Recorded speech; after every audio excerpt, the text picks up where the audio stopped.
You swipe your credit card for lunch, and before you reach for the receipt, the screen is already displaying your personal email address. It is a jarring interaction. The cashier never asked for your contact information, yet the terminal already knows exactly how to reach you. The restaurant operator did not orchestrate this. You are a first-time visitor to this specific location. The identity behind this prefill is the payment processor, which maintains a network of connections across thousands of separate merchants. Every transaction relies on your 16-digit credit card number. Payment networks utilize that number as a permanent, universal identifier that tracks your identity as you move between different brands. A card swiped at a completely unrelated retail store yesterday becomes the anchor for your lunch purchase today. This is a shadow profile. It is a comprehensive ledger of your consumption habits, built silently in the background, without explicit opt-in consent. Every transaction processed through these terminals fuels a third-party surveillance network. Building and maintaining these vast cross-merchant profiles requires massive infrastructure. Processors dedicate these resources because the output is highly valuable. That value comes from the third-party data broker industry, a multi-billion-dollar market built entirely on the sale of consumer intelligence.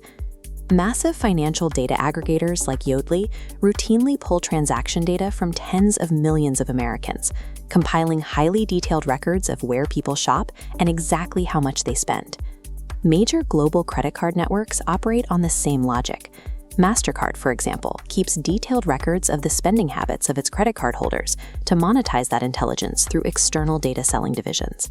The immediate result for the consumer is severe exposure. The persistent sale of this personal transaction data facilitates identity theft, financial fraud, and a constant barrage of targeted advertising. The companies executing these sales operate with calculated opacity. Their user agreements bury the details so deeply that the average cardholder remains entirely unaware their data is being mined. Restaurant operators are unwittingly enabling this cycle. They allow massive financial institutions to mine their guests for profit, taking none of the financial upside while assuming all of the reputational risk. When confronted with these risks, most restaurant operators cite their vendor agreements, pointing to clauses that promise all guest data is thoroughly anonymized. Standard de-identification relies on stripping out specific names and email addresses, but relying on the removal of direct identifiers creates a dangerous false sense of security. The critical flaw in this defense lies in the existence of quasi-identifiers, secondary details that remain attached to every single transaction record. Even a fully stripped transaction inherently contains the exact time of purchase, the specific geographic location, the total amount spent, and the guest's visit frequency. Academic research proves basic anonymization fails against secondary data. In this diagram of anonymous consumer profiles, layering data points acts as a highly specific sieve. Filtering by time, location, spend, and frequency quickly thins the crowd, uniquely isolating and re-identifying over 9% of individuals. The threat compounds rapidly. If an adversary possesses even a fraction of background knowledge about a consumer, like where they work or when they take their lunch, the probability of correct re-identification spikes to 35%. Modern data brokers know exactly how to exploit this vulnerability. They ingest anonymous transaction batches and immediately run them against other databases to enrich their existing marketing profiles. Outsourcing guest trust to a vendor's promise of anonymity is a mathematical gamble. The architecture of modern data linkage leaves the restaurant entirely exposed to inevitable privacy failures. This severe data exposure is happening at the exact moment consumer anxiety over digital privacy reaches a historical boiling point.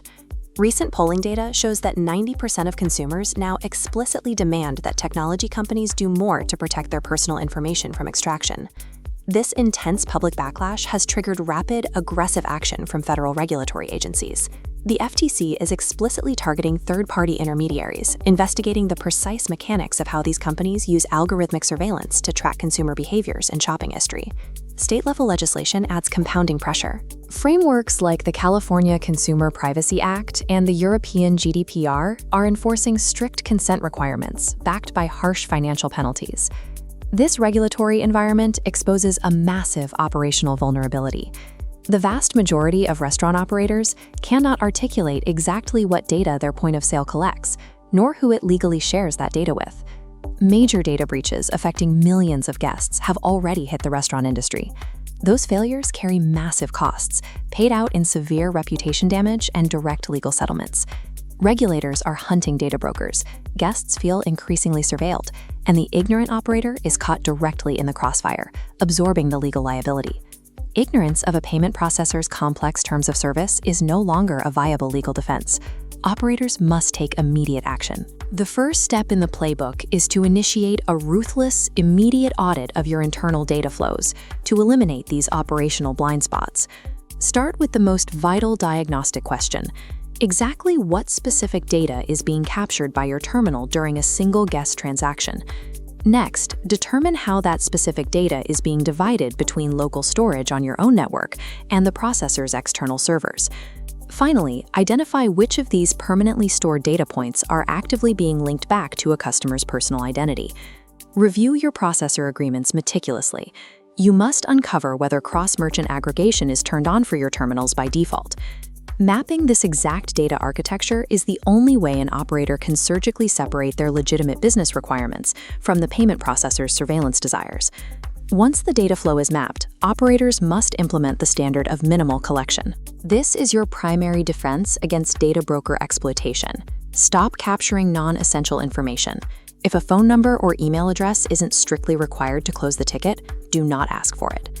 Configure your point-of-sale systems so that credit card numbers are purged immediately after authorization. Never store them beyond the exact moment they are needed. Advocate for the strategic preservation of physical cash.